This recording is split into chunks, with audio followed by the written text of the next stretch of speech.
말씀 보겠습니다. 말씀은 고린도전서 5장입니다. 고린도전서 5장입니다. 네, 고린도전서 5장 1절만 같이 보겠습니다. 고린도전서 5장 1절만 같이 보겠습니다. 네, 고린도전서 5장 1절입니다. 네, 우리 한 목소리로 같이 읽어보겠습니다. 시작. 너희 중에 심지어 음행이 있다함을 들으니 그런 음행은 이방인 중에서도 없는 것이라. 누가 그 아버지의 아내를 취하였다 하는도다. 아멘. 오늘의 말씀의 제목은 회개에 막힌 길을 뚫으라. 회개에 막힌 길을 뚫으라. 이 말씀으로, 이 제목으로 하나의 말씀 선포하겠습니다. 우리 옆분들과 믿음의 선포로 할까요? 주님 안에서 승리하셨습니다. 주님 안에서 승리하셨습니다. 주님의 축복이 임하길 원합니다. 주님의 축복이 임하길 원합니다. 아멘. 여러분, 이게 어떻게 된 겁니까? 분명히 딱딱한 말씀 잘 소화하시겠다고 다짐을 하셨는데 제 유튜브 조회수를 보니까 딱딱한 말씀이 현저하게 낮더군요. 그 전에 말씀은 이렇게 많이 들으신 것 같은데 딱딱한 말씀을 듣기에는 좀 어렵죠. 힘들죠. 근데 지금 우리가 고린도전서를 보고 있습니다. 1장부터 쭉 가고 있는데 우리가 소화가 돼야 그 다음 단계를 넘어갈 수가 있습니다. 우리가 그 말씀이 나의 말씀으로 받아져야 그 다음 말씀도 우리의 말씀으로 받을 수가 있습니다. 이게 한번 밀리면 참 따라가기가 어렵더라고요. 우리 옆분들과 선포합시다. 우리 밀리지 맙시다. 밀리지 맙시다. 네, 아멘. 자, 우리가 잊지 말아야 될 부분은 뭐냐면 고린도 교회는 1장부터 지금까지 계속 분열되어 있어요. 서로 시기합니다. 분쟁이 가득 차 있습니다. 그런데 여러분, 분쟁이 있고 분열이 있으면 이것은 그냥 분쟁과 분열로 끝나는 게 아니라 더 심각한 죄로 커져간다는 거예요. 이 문제가. 그래서 절대 여러분 가정 가운데, 직장 가운데, 관계 가운데, 교회 안에서 분열이 있고 분쟁이 있고 내가 풀지 못한 어떤 관계가 있다면 반드시 예수 그리스도의 이름의 능력을 힘입어서 푸십시오. 그렇지 않으면 이거 걷잡을 수 없는 죄의 문제로 커진다는 거죠. 1장에서 4장까지 계속된 이 분열이 얼마나 심각한 죄의 문제로 커지는지 이 5장을 통해서 나누고자 합니다. 자, 분열의 문제가 어디까지 커졌냐? 5장 1절입니다. 너희 중에 심지어 음행이 있다함을 들으니 그런 음행은 이방인 중에서도 없는 것이라. 누가 그 아버지의 아내를 취하였다 하는도다. 아멘. 여기서 말하는 음행은 성적인 범죄입니다. 하나님이 싫어하시는 죄악이죠. 지금 이 고린도가 그리스의 거의 수도의 역할을 하고 있다고 제가 예전에 한번 말씀드렸습니다. 이 그리스는 누가 통치하고 있죠, 지금? 로마가 통치하고 있습니다. 로마도 음란이 엄청나게 강했던 나라고 그 로마의 통치를 받고 있는 이 그리스 도시도 음란이 엄청나게 강했습니다. 한 신전이 있는데 그 신전에 아프로디테인가 그 신을 섬기는 그 신전에 섬기는 여사제가 1000명이나 됩니다. 1000명.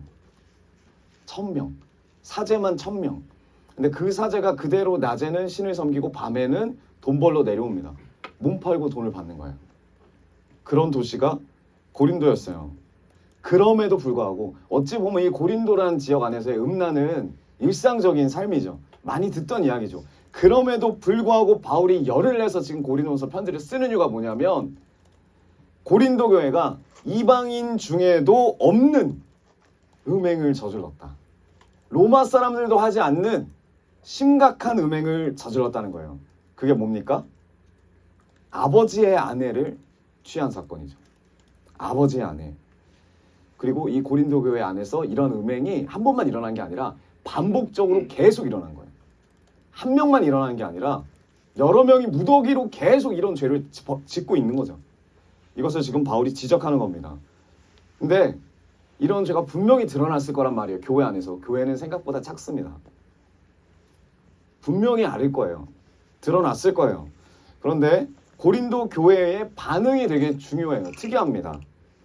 5장 2절입니다. 우리 한 목소리 같이 읽어볼까요? 5장 2절 시작. 그리하여도 너희가 오히려 그만에 하셔서 지체하여 통하니 여기지 아니하고 아멘. 자, 말도 안 되는 음행이 저질러졌습니다. 아버지의 아내를 이 아들이 취한 거죠. 물론 자기를 낳은 엄마는 아닐 거예요. 아버지가 부자였을 테니까 여러 명의 첩이 있었겠죠. 르우벤이라고 생각하면 됩니다. 그런데 이 고린도 교회 사람들이 그걸 알고도 통한히 여기지 않았다. 이게 애통해야 하지 않았다는 거예요. 우리 교회 안에서 하나님 믿는 공동체 안에서 이런 범죄가 일어나다니. 하나님 정말 죄송합니다. 하나님 내가 죄인입니다. 우리가 죄인입니다. 이런 회개가 아무도 없는 거예요. 신기하지 않습니까? 여러분 이 교회는 은사가 충만한 교회. 하나님의 뜻을 듣는 교회. 말씀이 열린 교회. 병고침이 일어나는 교회. 모든 은사가 다 있어요 여기에. 그런데 아무도 애통해하지 않아요. 참 무섭죠. 죄의식이 없어요. 아무도 자기가 죄인이라 생각하는 사람이 없는 거죠. 교회 안에. 성경에는 이런 죄를 지은 사람은 어떻게 하라고 합니까? 구약에 나오죠. 레위기 18장 8절에서 8절 먼저 보겠습니다. 제가 읽어볼게요. 너는 너의 아버지의 아내의 하체를 범하지 말라. 이는 내 아버지의 하체니라. 너의 아버지의 하체니라 라는 거죠. 자, 레위기 18장 23절. 이 가증한 모든 일을 행하는 자, 이런 음란을 저지르는 모든 일을 행하는 자는 어떻게 하라? 그 백성 중에서 끊어지리라. 끊어버린대요. 예배 공동체에서 이스라엘 공동체에서 버림받는다는 거예요. 이게 하나님의 뜻입니다. 이 굉장한 벌이죠. 여러분 근데 오늘날 교회에서는 이걸 그렇게 크게 굉장한 교회라고 생각하지 않습니다. 이런 말씀이 분명히 있었고 이 말씀을 잘 알고 있다는 거죠. 고린도 교회 사람들이. 근데 왜 죄인을 방치했을까? 예를 들어서 정말 예를 들어서 이 앞에 있는 잘생긴 인규 형제가 죄를 범했어요. 음행을 저질렀어요. 우리가 다 알아요. 그럼 어떻게 할 거예요? 가만히 있을 겁니까? 속으로 정죄할 겁니까? 우리가 하나님 사랑으로 잘못된 건 잘못됐다고 권면할 수 있어야죠. 그리고 중보가 있어야죠. 사랑이 기반이 돼야죠. 그런데 왜? 그것도 그냥 내 의지로 그냥 내 윤리와 도덕으로 하는 게 아니라 말씀을 기반으로 해야죠. 하나님 말씀을 기반으로. 하나님 마음을 가지고. 누가 됐든지 간에. 그러니까 고린도 교회 사람들이 말씀을 알았다고요. 근데 안 했다는 거죠. 왜 이 음행한 죄인을 방치했을까? 그 이유가 성경에 나옵니다. 뭐라고 하죠? 고린도전서 5장 2절 우리 첫 번째 부분입니다. 너희가 오히려 교만하여져서 음행을 방치한 고린도 교회 사람들. 왜 방치했대요? 교만이래요. 교만 때문에 하나님 앞에 죄를 졌음에도 불구하고 그냥 가만히 놔뒀다는 거죠. 차츰차츰 왜 이 교만이 음행과 연관이 되는지 한번 나눠볼까 합니다. 여러분 우리는 늘 하나님 앞에 결단하고 나아가지만 죄한테 발목 잡히는 인생을 삽니다. 오늘 잘 살아도 오늘 저녁에 내가 죄를 지을 수 있고 오늘 저녁까지 잘 살아도 내일 오전에 내가 죄를 지을 수 있어요. 그 죄에 항상 우리는 발목 잡히는 인생을 살고 있어요. 하나님 의지하지 않으면 언제든지 넘어진다는 거죠. 근데 분명한 건 뭐냐면 회개하지 않으면 이 죄의 문제를 해결하지 않으면 하나님이 맡겨주신 일을 할 수가 없어요. 내 의로는 할 수 있죠. 근데 오래 할 수가 없어요. 하나님이 맡겨주신 일은 내 마음을 드려야 되거든요.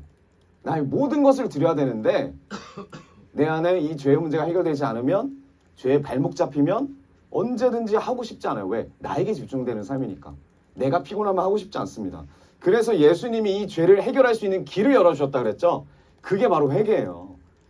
주 예수를 믿을 때 내 안에서 회개할 수 있는 능력이 일어납니다.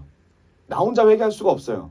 회개할 때 그 십자가를 바라볼 때 그 십자가에서 주 예수 그리스도의 보혈의 피가 나를 씻겨주신다는 거예요. 그래서 나는 이 죄의 문제에서 해결될 수 있습니다. 근데 절대 가만두지 않죠. 누가? 마귀가 가만두질 않아요. 그냥 우리가 여기까지만 봤을 때는 아주 간단해 보이고 아주 쉬워 보여요. 아 그래? 내가 죄를 지는 거 맨날 주님 앞에 가서 회개하면 되지. 근데 마귀가 방해를 한다고요. 마귀가 가만두질 않는다고요. 아주 사력을 다해서 하나님 앞에 회개하는 걸 가로막습니다. 여러분 회개가 안 돼요. 회개가 안 되는 분들이 있어요. 회개하고 싶은데 내가 뭘 회개해야 될지 그리고 회개를 해도 마음이 편치 않는 분들이 있어요. 회개에 입이 떨어지지 않는 사람도 있어요. 예수 그리스도의 이름이 내 입에 올라가지도 않는 사람이 있단 말이에요. 누가 역사다? 마귀의 역사다. 회개하지 못하도록 최선을 다해서 막습니다. 그게 열등감이든 자존심이든 환경이든 뭐든지 다 동원해서. 마귀가 어떻게 우리가 회개하는 길을 막을까? 그게 바로 교만이라는 거예요. 교만. 교만하면 절대로 회개할 수 없습니다. 교만하면. 왜요? 내가 지금 죄인이라는 이 사실을 애통해야 할 줄 몰라요. 내가 죄인이라는 인식이 되지 않으니까. 하나님 앞에. 내가 죄인이 아닌 거죠. 여러분 지금 회개가 되십니까? 정말 회개가 되셔야 돼요. 아니면 회개의 길이 막힌 분들이 있어요. 주님 앞에 기도하는데 눈물이 안 나고 내가 왜 기도하는지 모르겠고 그럼 회개가 막힌 겁니다. 기도하실 때 첫 번째는 무조건 회개가 나와야 돼요. 회개. 하나님 앞에 죄에 발목 잡혔던 모든 것들을 하나님 고백하면 주님이 해결해 주세요.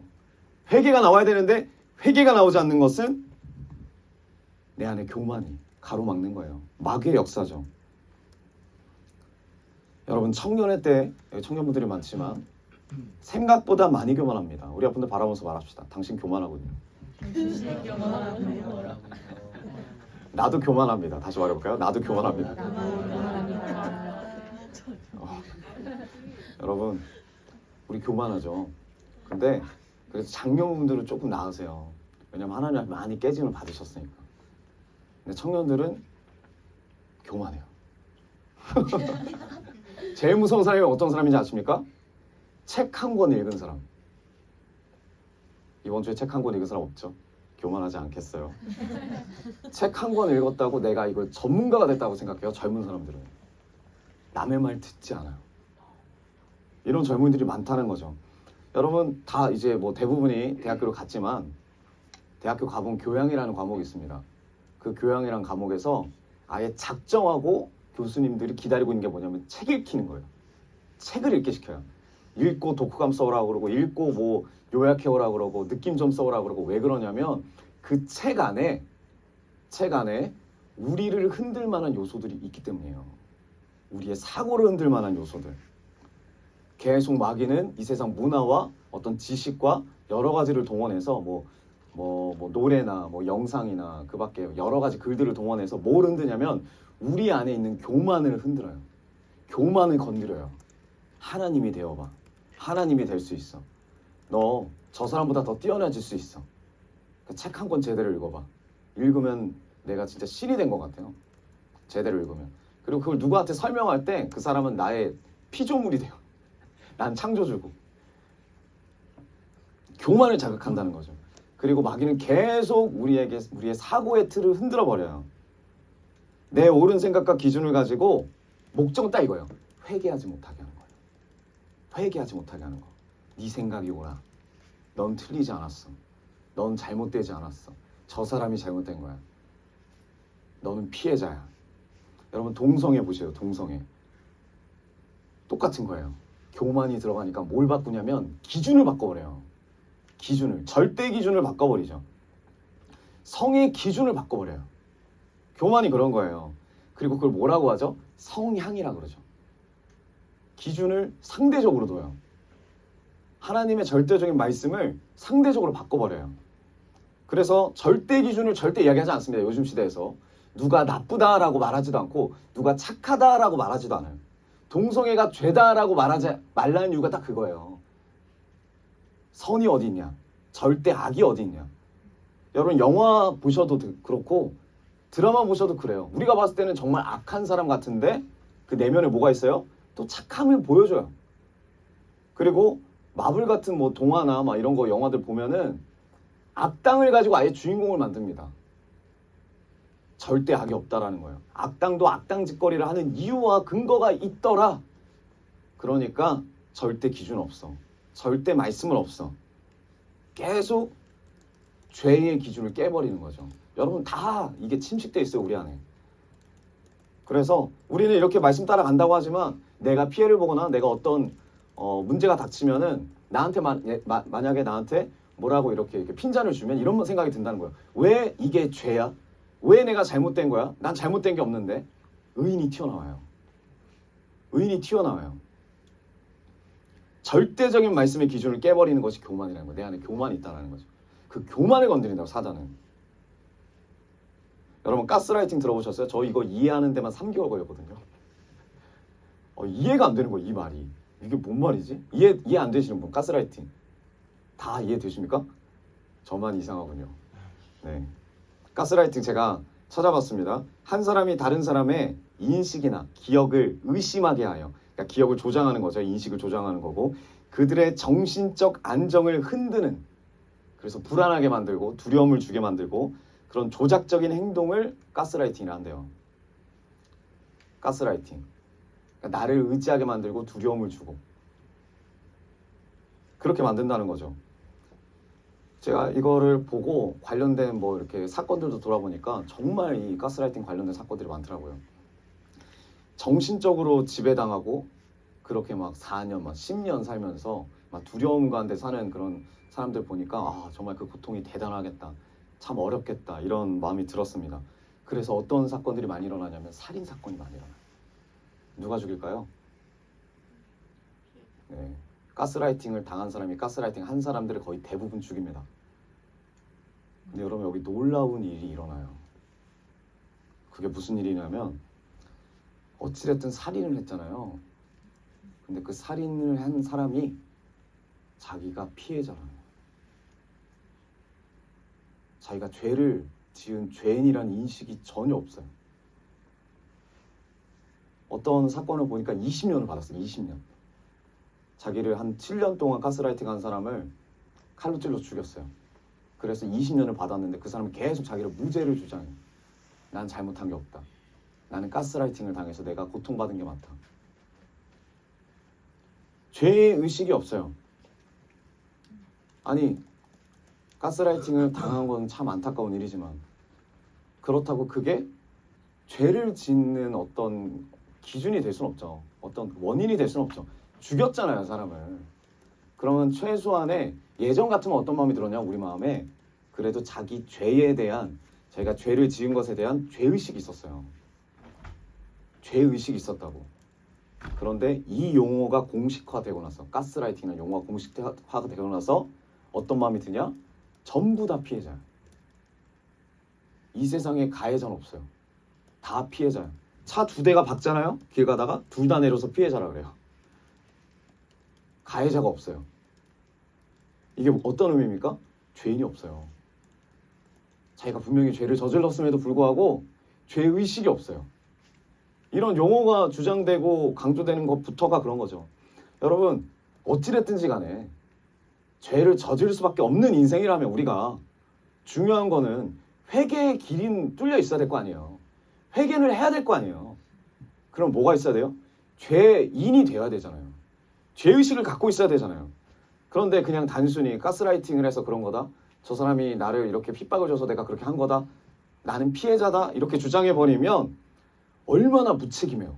자기 행동에 대해서. 얼마나 남 탓하기 좋은 용어입니까? 이 가스라이팅이. 우리가 이런 말에 속아서 죄를 짓고 죄의식이 없어요. 나를 피해자라고 생각하고 살아요. 무슨 문제가 있는지 봐보세요. 문제가 일어나면 죄가 드러나고 내 안에 상처가 드러나면 전부 다 그냥 내가 다 피해자야. 앞뒤 볼 거 없어. 그냥 내가 피해자야. 여러분, 이게 정말 안타까운 것 같아요. 하나님 앞에 내가 죄인이라는 고백 한 번만 있으면 회개 길이 열려요. 그러면 천국을 누릴 수 있어요. 주님 안에서 자유함을 누릴 수 있어요. 그런데 내 인생을 피해자로 바꿔버리잖아요. 죄인이 아니라 피해자로 바꿔버리면 피해자는 죽을 때까지 상처를 가지고 삽니다. 상처 치유 안 돼요, 피해자는. 죽을 때까지 이 상처를 가지고 사는데 더 최악은 뭐냐면 절대로 회개할 일은 없어요. 절대로 회개할 일 없어요. 나는 상처를 가진 피해자로 생각하며 사는 거예요. 자기 인생을 그렇게 살아가는 거예요. 죄인이 오히려 분노하고 자신의 죄를 정당화하는 일이 지금 이 시대 가운데 일어나고 있어요. 우리 주변 가운데 일어나고 있고 우리의 삶 가운데 일어나고 있습니다. 이 모든 게 다 마귀의 계계예요. 회개하지 못하도록, 죄인임을 주님 앞에 고백하지 못하도록 마귀가 철저하게 짜놓은 전략입니다. 이 시대에 넘어가지 마십시오. 문화에 넘어가지 마십시오. 우리가 하나님 뜻을 봐야 돼요. 성경에 이런 가스라이팅의 대표적인 사람이 있죠. 가인. 자기가 동생을 죽였어요. 하나님 물어보죠. 네 동생 어디 있니? 그러니까 내가 동생을 지키는 자이니까 하나님 화내죠. 동생 왜 죽였어요? 가스라이팅 당했다 이거 자기가. 심적으로. 상처받았다 이거야. 그러니까 죽여요. 그리고 절대 회개하지 않죠. 회개할 수가 없죠. 죽이는 그 즉시 죄인의 자리에 서는 것이 아니라 피해자의 자리에 섰잖아요. 나는 피해자인데, 나는 상처받았는데 왜 나한테 뭐라 그러는 거야? 내가 뭘 잘못했어? 죄의식이 없고 죄의 기준이 없어요. 이게 교만이에요. 하나님의 말씀이 없는 자, 내 기준과 내 뜻대로 사는 자, 이게 하나님 앞에 교만입니다. 지금 고린도 교회가 이 교만에 빠져서 회개의 길이 막혀버렸어요. 회개의 길이 막혀버렸어요. 그 고린도 교회에 누구만 넘쳐나요? 그러면 피해자만 많아요. 가해자는 없고 서로 잘못했대요. 우리도 마찬가지입니다. 주님 앞에 회개하려면요, 내가 누군지 정확히 알아야 돼요. 난 주님 앞에 죄인입니다. 난 주님 앞에 병자입니다. 그래야 예수님을 찾을 수 있고 그래야 회개할 수 있습니다.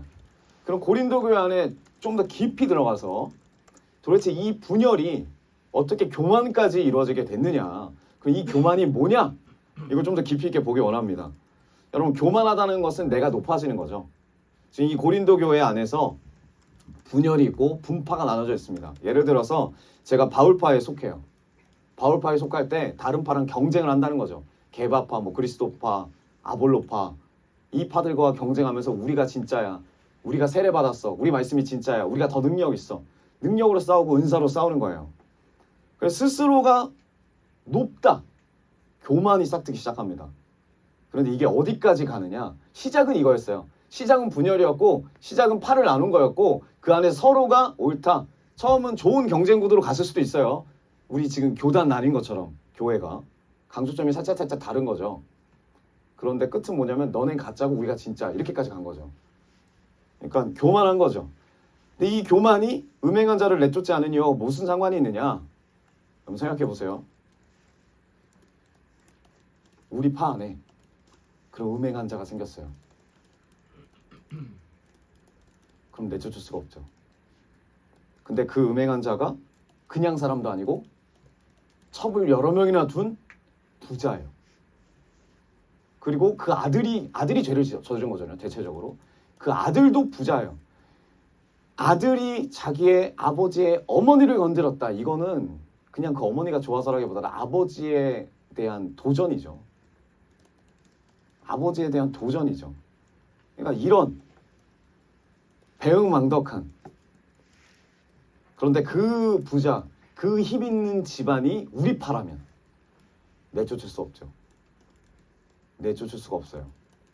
왜? 있는 것 자체가 엄청나게 도움이 많이 되니까. 이 바울파나 게바파나 각자 파의 이 파를 유지하려면, 이 힘을 유지하려면 내쫓을 수가 없어요. 철저한 유익과 이익의 관계죠. 이게 우리의 신앙생활도 마찬가지예요. 죄를 보고도 죄를 끊을 수 없는 게 나에게 유익이 안 될까 봐, 나에게 이익이 끊어질까 봐, 이런 거예요. 지금 저희가 학연, 지연, 혈연, 그것 때문에 죄에 대해서 눈 감아주는 거예요. 여러분, 그래서 교만이 무서운 거예요. 시작이 교만이에요. 시작이 분열이에요. 그래서 죄가 커져요. 눈덩이 불듯이. 회개할 기회를 방해하죠, 사단이. 죄의식도 없고. 그래서 바울이 해결책을 이야기합니다. 4절과 5절입니다. 우리 한 목소리 읽어볼까요? 주 예수의 이름으로 시작. 주 예수의 이름으로 너희가 내 영과 함께 모여서 우리 주 예수의 능력으로 이런 자를 사탄에게 내주었으니 이는 육신을 멸하고 영원 주 예수의 날에 구원을 받게 하려 함이라. 아멘. 그래서 지금 바울이 방법을 보냅니다. 내용은 이거예요. 치리해라 이거예요. 벌을 줘라 이런 말입니다. 그런데 개인적인 감정이나 어떤 사람의 어떤 생각으로, 판단으로 주지 말고 어떻게 주래요? 지금 보니까 주 예수의 이름으로, 그리고 주 예수 그리스도의 능력으로 주는 거죠. 이것을 의지해서 주라는 거예요. 사단에게 내어주었다라는 말이 바로 출교시키라는 거예요. 출교가 뭡니까? 교회에서 내쫓으라는 거예요. 여러분 이건 정말 생소한 단어죠. 지금 한국 교회에 있어서 참 이게 어려운 것 같아요. 어떤 분들이 이렇게 말할 수도 있어요. 어떻게 교회에서 사랑을 줘야지, 교회에서 인정을 더 줘야지, 교회에서 더 위로를 줘야지 내쫓을 수 있냐, 강하게 말할 수 있냐. 근데 그렇게 말하지 않았더니 지금 교회가 전체적으로 문제가 생겼어요. 내쫓으라는 거예요. 출교시키라는 거예요. 이때 당시에 출교는 뭐냐면 가족하고 못 만나요. 가족 공동체가 다시 교회 공동체 같이 있으니까. 그리고 예배를 못 드립니다. 그러니까 하나님께 나올 수도 없고, 그리고 사회생활도 못하죠. 어차피 이 가족 사람들이 다 같은 공동체니까. 사회생활도 못하고, 한마디로 그냥 죽은 사람이에요. 죽은 사람.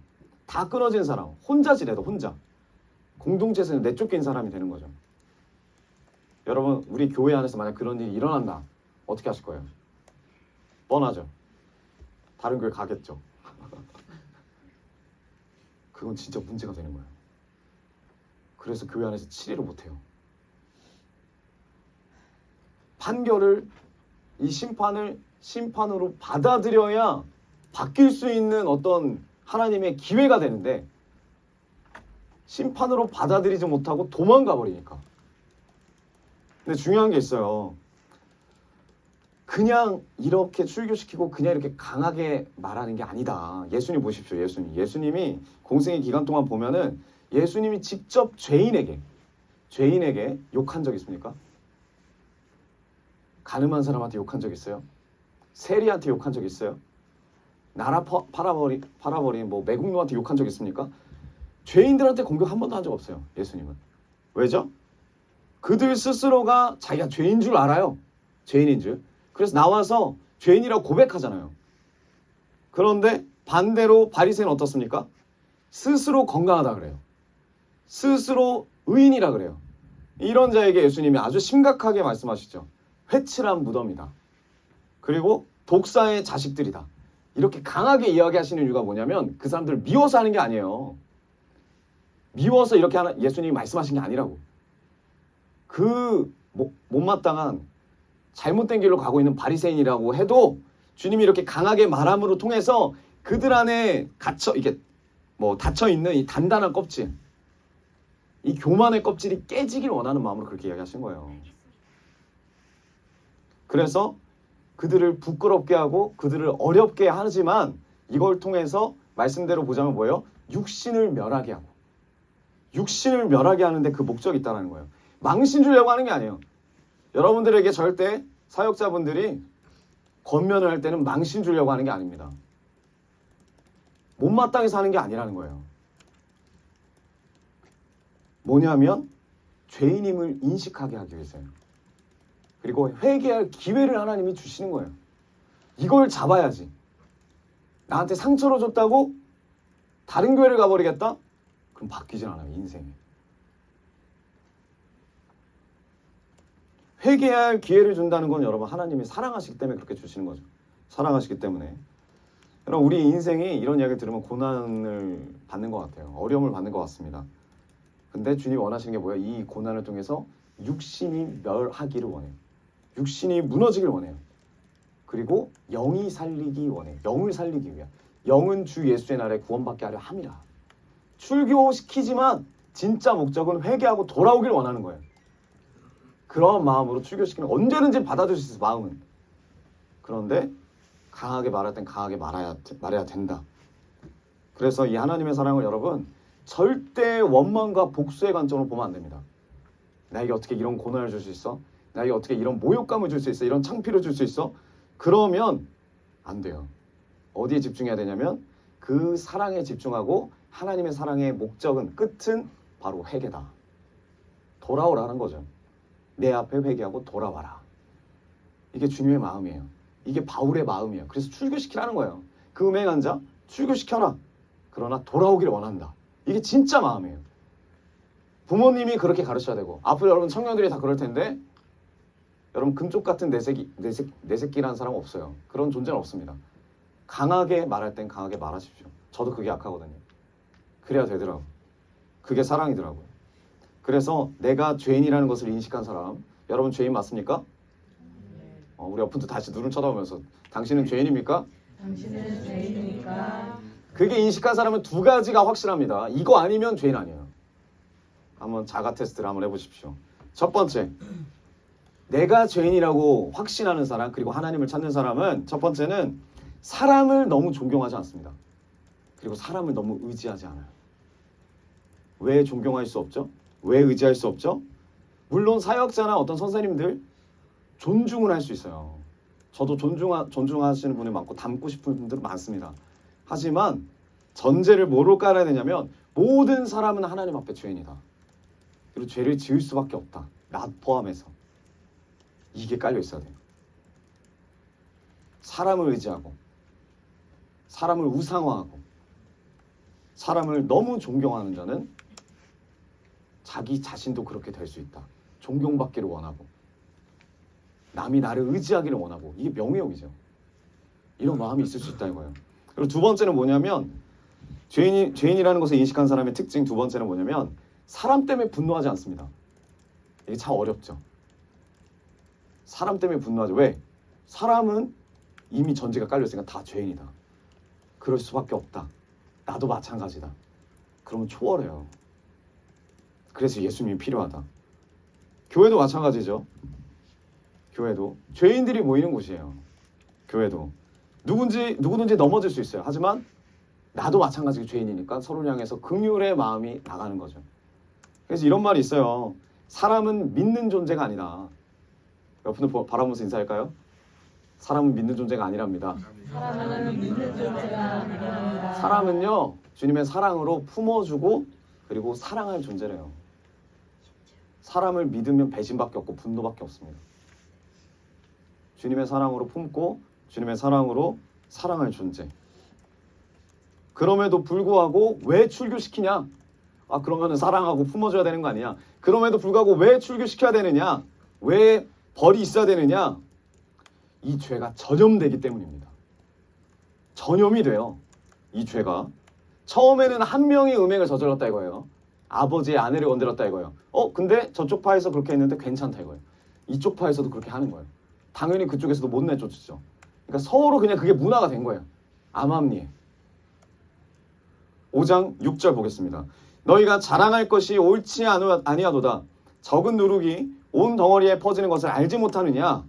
개인적인 죄가 공동체의 죄가 되는 것은 한순간입니다.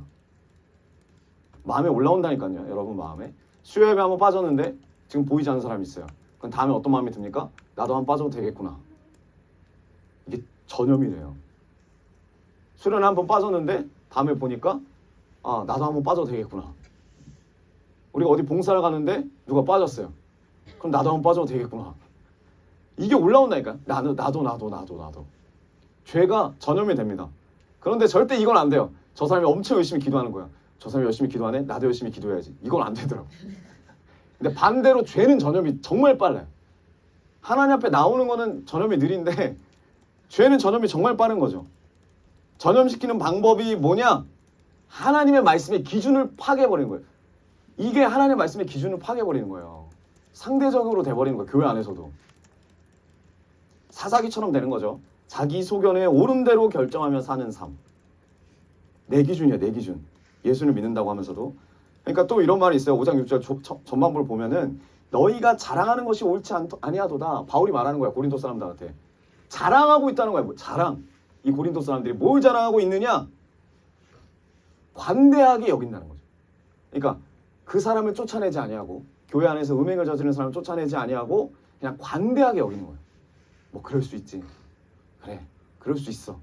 이거를 자랑으로 여기면서 뭐라고 하느냐? 관대하게 하지 않고 그래도 하나님 마음으로 권면하는 사람들을 향해서 야, 너네 그렇게 좁아서 되겠냐? 넓어야지. 넓게 봐야지. 그러면서 죄를 다 그냥 덮어버리는 거죠. 이게 고린도 교회의 자랑질이에요. 고린도 교회 자랑질. 이렇게 자랑하더라 이거예요. 그럼 어떻게 돼요? 여러분 다음 세대에게 그 죄가 그대로 전염돼요. 우리가 왜 이렇게 동성애를 막으려고 해요? 그대로 그 동성애가 아무렇지도 않게 다음 세대에게 전염돼요. 전염돼요.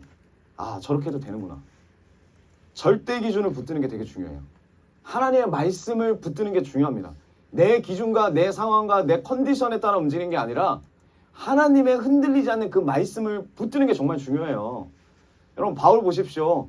바울이 로마로 가는데 광풍을 만나요. 배 타고 가는데 거기에 273명인가 타고 있었어요. 근데 거기에 있는 모든 사람들이 다 상대적인 기준으로 사는 사람들이야. 하나님 말씀 붙은 사람 아무도 없어. 로마에 꼭 안 가도 돼.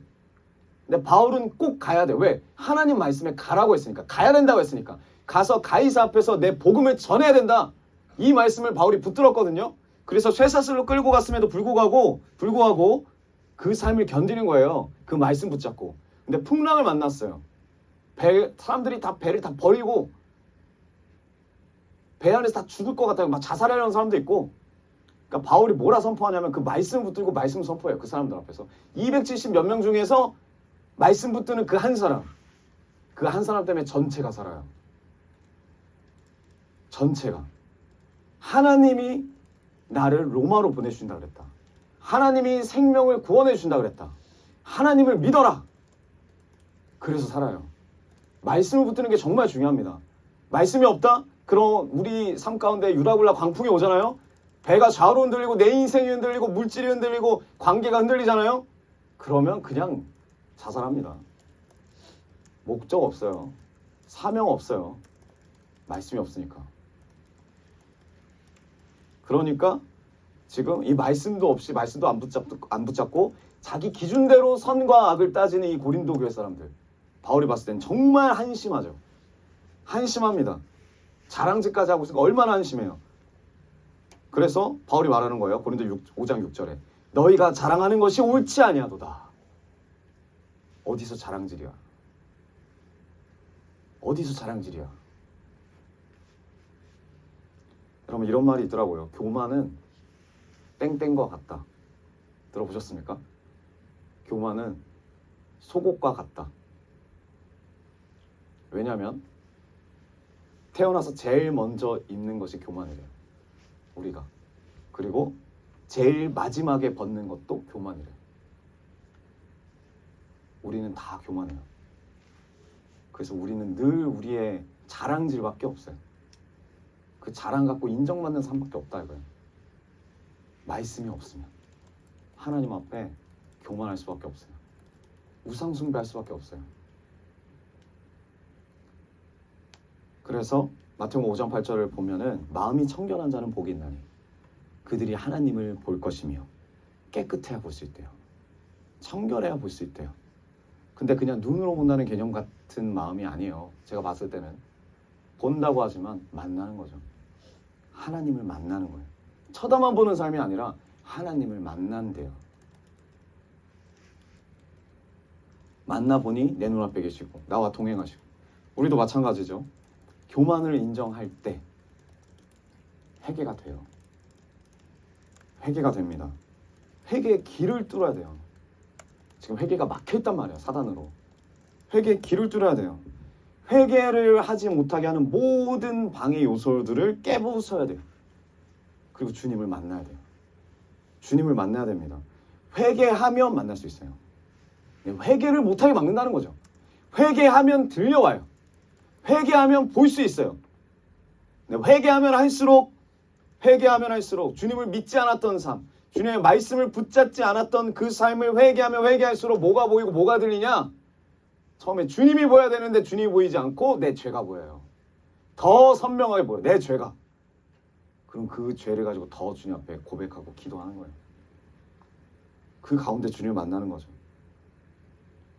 여러분 제가 이런 이야기를 들었어요. 좀 재밌어갖고 저 혼자 많이 무서웠는데 어떤 치킨 가게에서 배달이 왔습니다. 배달 전화가. 그래서 막 여러 개 시킨 거예요. 엄청나게 많은 액수를 시켰어요. 치킨 몇 마리 해주시고 뭐 거기다가 모도 해주시고 치킨볼도 주시고 음료수도 주시고. 그래서 이 사장님 기분이 너무 좋았어요. 아 네 알겠습니다. 그러면 맨 마지막에 어디로 이걸 배달해드리면 될까요? 그러니까 주소를 딱 물어봤는데 그분이 뭐라고 하냐면 갑자기 이런 말 하는 거예요. 미안해요. 그래서 이 치킨 사장님이 뭐가 미안해요? 아니, 주소를 알려달라니까. 그러니까 다시 한번 뭐라고 그러냐면 그 사람이 미안해요. 계속 미안해요 외치는 거예요. 막 짜증을 내는 거예요. 화를 내는 거예요. 그래서 안 되겠다 해서 정신을 똑바로 차리고 또박또박 말해주세요 했더니 뭐라고 했을까요? 리안해요. 미안해요. 네, 뭐 체인점 그건가 봐요. 리안해요. 어디죠 거기? 준호예요? 네, 그런 것처럼 리안해요. 항상 제가 뭔가를 말하면 뒤늦게 다 이해를 하시더라고요. 이게 무슨 이야기예요? 하나님은 정확하게 이야기하고 계시거든요. 리안해요. 리안해요로 배달해달라고. 사명을 줬어요. 우리가 사명을 들었다 이거예요. 예, 열심히 내가 준비하겠습니다. 열심히 이 사명대로 내 삶을 드리겠습니다. 어디로 갈까요? 리안해요. 네? 리안해요. 듣지 못해. 내 교만 때문에, 내 선입견 때문에. 그러니까 미안해요로 들리는 거지. 왜? 최대로 들리는 게 그거니까. 주님이 우리에게 분명하게 사명을 말씀해 주시고 부르시는 장소가 있는데 계속 거기는 아닐 거야. 내 생각은 여긴데 동방박사처럼 베들레헴으로 가야 되는데 예루살렘에 가잖아요. 그 2살 이하 아이들 다 죽잖아요. 내 교만, 내 고정관념 다 내 하나님 앞에서 교만이라는 거예요. 하나님은 분명하게 말씀하시는데 내가 듣지 못하는 거예요. 그래놓고 하나님 앞에 따지는 거죠. 내 인생 제대로 책임 안 진다고. 여러분 하나님 앞에 이 교만을 회개하면 하나님의 뜻이 들려요. 뜻이 정확하게 들리기 시작해요. 여러분 들리면 행할 수 있어요. 물론 행하는 것도 엄청난 믿음이 필요하죠. 쉽지 않죠. 들려야 행할 수 있어요. 들려야. 무조건. 그리고 이것도 있어요. 들었는데 행하지 않은 건 더 큰 곤장이 기다리고 있으니까. 들으니까 행동이 가능한 거예요. 근데 이 시대 가운데 절대 듣지 못하게 하는 마귀의 방해가 있다. 절대 하나님 뜻을 듣지 못하게 하고 회개하지 못하게 하는 마귀의 방해가 있다. 지금 그거를 이 고린도 교회에게 바울이 전하는 거야, 이 메시지를. 우리가 봤을 땐 그냥 음행의 문제인 것 같죠? 아니야. 시작부터가 분열이었고, 시작은 죄죠, 죄. 그리고 분열이었고, 그 분열이 음행이 됐고, 근데 교만까지 가더라. 근데 교만이에요, 시작은. 우리 안에 교만. 내가 하나님 되려는 삶. 내가 내 인생을 통치하려는 마음. 내 뜻대로 내가 원하는 대로 신앙생활 하려는 마음. 그래서 하나님 바울을 통해서 말하는 거예요. 교만이 문제다. 교만 때문이다. 교만 때문에 너희가 그렇게 됐구나. 깨닫기를 원하는 거예요. 근본적인 걸 때리는 거죠. 그리고 나서 이 7절 8절이 정말 너무나 큰 은혜가 됩니다. 7절 8절 뜬금없는 말 나와요. 너희는 누룩 없는 자인데 새 덩어리가 되기 위하여 묵은 누룩을 내버리라. 우리의 유월절 양 곧 그리스도께서 희생되셨느니라. 다시 해볼까요? 이러므로 우리가 명절을 지키되 묵은 누룩으로 하지 말고 악하고 악의에 찬 누룩으로도 말고 누룩이 없이 오직 순전함과 진실함의 떡으로 하자. 뭘 이야기하냐면 유월절을 이야기해요. 유월절 마지막에 하이라이트. 고린도 교회 사람들아 들어라. 하나님이 너에게 명령하시고 권하시는 정말 이 마지막에 간곡한 말이다. 권면이다. 하나님의 뜻을 듣기 위해서 유월절을 지키라는 거예요. 하나님의 뜻을 듣기 원하냐? 유월절이 뭡니까? 내 죄를 제거하는 거잖아. 근본이 내 죄였으니까. 원인이 내 죄니까. 그래서 유월절날 뭐예요? 이 사람들이 모여서 이스라엘 사람들이 모여서 의도적으로 죄를 제거하죠. 그래서 뭐 하냐면 일주일 동안 누룩 없는 빵을 먹어요. 지금 그 이야기예요. 명절을 지키되 유월절을 지키되 묵은 누룩으로 말고 악하고 악의에 찬 누룩으로 말고 누룩이 없이 오직 순전함과 진실함의 떡으로 하자. 이게 무교병이에요. 무교병. 누룩이 뭘 의미하냐면 누룩이 죄를 의미합니다. 그래서 죄 없는 빵을 먹어라. 죄를 제거하라. 이런 말이죠. 죄 없는 빵을 일주일 동안 먹어요. 그 누룩 없는 빵을. 그러면서 어떤 마음으로 기도하면서 먹냐면 이것으로 옛날 애굽 때 가지고 있던 나의 옛 습관, 옛 자아들, 돈을 좋아하고 명예를 좋아하고 쾌락을 좋아하고 인기를 좋아하고 즐거움을 따르던 모든 것들을 제거하는, 하나님 앞에 제거하는 그런 기간이에요. 그게 무교절이에요. 지금 바울이 고린도 교회 사람들한테 유월절 지키라는 거예요. 죄를 제거해라. 죄를 제거해라. 다른 사람이 문제가 있고 뭐 누가 원인이 있고 이게 아니라 그냥 우리 안에 있는 모든 죄를 제거해라. 너희는 죄인이야. 너희는 교만 때문에 죄인임을 잃어버렸어. 너희는 죄인이야. 근데 동시에 뭘 해야 되는 거야? 6월절에 무교병만 먹지 않습니다. 나중에 한번 출애굽기를 다시 한번 1장부터 강의를 한번 해야 되겠군요. 네, 다 처음 듣는 그런 눈빛으로. 네, 무교만 먹지 않고 첫날에 어린 양을 잡죠. 이게 출애굽기에서 출애굽하기 바로 전날에 일어난 일이죠. 네, 전날에 뭐 하죠? 어린 양을 잡고 그 어린 양의 피를 어디다 발라요? 문설주에 발라야 돼요.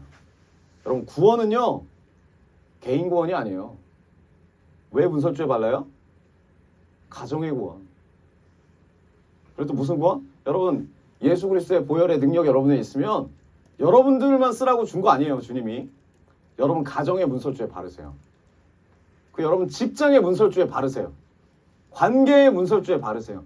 모든 만나는 영혼들에게 다 바르세요. 개인의 구원이 아니에요. 주님이 원하시는 건 공동체가 구원받길 원해요. 하나님이 허락하시고 하나님 붙여주신 모든 공동체가 구원받길 원합니다. 그래서 지금 이 유월절을 지키라는 거예요. 고린도 교회 사람들한테 너희 교회의 문설주에 어린 양의 피를 발라. 다 분열돼 있는데 함께 구원받는 존재가 되길 주님이 원하시는 거예요.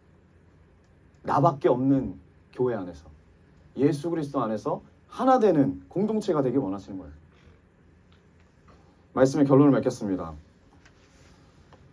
고린도 교회에서 시작된 이 분열과 분쟁, 이게 어디로 커져요? 음행으로 가고, 그 음행의 결과가 원인이 바로 교만이었다. 근데 시작은 분열과 분쟁이었다. 죄였다. 고린도 교회가 하나님께 회개하지 못한 이유가 뭐라고 했죠? 교만 때문이에요. 교만 때문. 음란은 교만과 이꼬릅니다. 음란한 자는 교만하고 교만한 자는 음란하죠. 그래서 우리 파가 피해를 입을까봐, 내가 속한 공동체가 피해를 입을까봐 치리하지 못하고 내가 하나님이 되어서 그냥 품는 거죠. 네, 나의 유익과 이익을 위해서. 근데 그 결과 이 죄가 전염이 된다고 그랬죠. 그래서 고린도 교회 전체가 무너졌어요. 전체가 죄악덩어리가 돼버렸어요. 그럼 마귀는 지금도 우리의 삶 가운데 옆에서 계속 우리의 교만을 건듭니다. 교만을 자극해요. 그래서 원하는 게 뭐냐면 절대 회개하지 못하도록 다 내가 피해자가 되게 만들어요. 야, 네가 뭘 잘못했냐? 저 사람이 잘못했지. 네가 가스라이팅 당한 거지. 그래놓고 내가 죄를 저지르면 그 죄를 저지른 것도 다 그냥 정당하게 바꿔버려요. 죄인이 없어요. 이 시대 가운데. 다 피해자예요. 그러니까 주님 앞에 회개를 할 수가 없죠. 회개를 못하도록 방해한다는 거예요. 너의 인생은 너가 통치해야지. 하나님이 아니야. 너가 통치해. 선악과 먹으라는 거예요. 우리가 할 일은 뭡니까? 바울을 통해서 말씀하신 것처럼 주님이 주신 능력, 예수 그리스도의 이름의 능력으로 회개의 길을 뚫는 거예요. 지금은 고난이고 마음이 아프지만 치리하라 그러면 치리하고, 출교시키라 하면 출교시키고, 권면하라 하면 권면하고, 사랑하라 하면 사랑하는데 목적은 뭐다? 내 인간적인 어떤 생각과 못마땅함이 아니라 진짜 이 영혼이 구원받기 원하는 하나님의 마음을 가지고, 그게 하나님의 목적이니까 회개해서 돌아오는 게 주님의 목적이에요. 그래서 우리에게 어려움도 주시는 거예요. 고난도 주시고, 나에게서 끊어지는 그 출교의 느낌이 어떤지를 한번 경험해봐. 그리고 다시 돌아오길 원한다. 탕자가 돌아오는 그 마음으로. 아빠가 항상 밖에 나가서 손 벌리고 있잖아요. 돌아오라고. 아빠가 쫓아가지 않아요. 탕자가 돌아와야 돼. 탕자가 돌아와야 돼. 우리는 근데 지금 이 자리에서 나는 바뀔 생각 없고 하나님 도와달라고 말하면 이거는 잘못된 거죠. 그래서 전체적으로 그냥 요약을 해보자면 회개의 길을 뚫어야 돼요. 회개의 길을. 지금 막혀 있다면 우리가 예수 그리스도의 이름의 능력으로 회개의 길을 뚫어야 되고, 그리고 거기서 멈추는 게 아니라 십자가의 보혈의 피로 내 죄를 다 죄 씻음 받아야 되고, 그리고 철저히 우리의 삶이 이제 누룩 없는 떡을 먹으면서 하나님 앞에서 늘 회개하며 죄를 제거하는 삶을 살아라. 그게 고린도 교회에게 주는 하나님의 마음이고 오늘날에 사는 우리의 마음입니다. 하나님이 우리에게 주시는 마음. 오늘도 좀 딱딱한 말씀이에요. 그렇지만 정말 귀한 말씀입니다. 왜? 정말 실제적인 말씀이거든요. 실제적인 말씀. 축복하고 위로하고 사랑하고 이런 이야기도 할 수 있어요. 하나님이 그런 마음이죠. 하지만 오늘은 채찍입니다. 교만을 제거하고 회개의 길을 뚫는 하나님의 통치가 임하여서 여러분들 심령이 하나님의 천국이 되는 그 천국을 누리는 하나님의 종들 되시기를 축복합니다.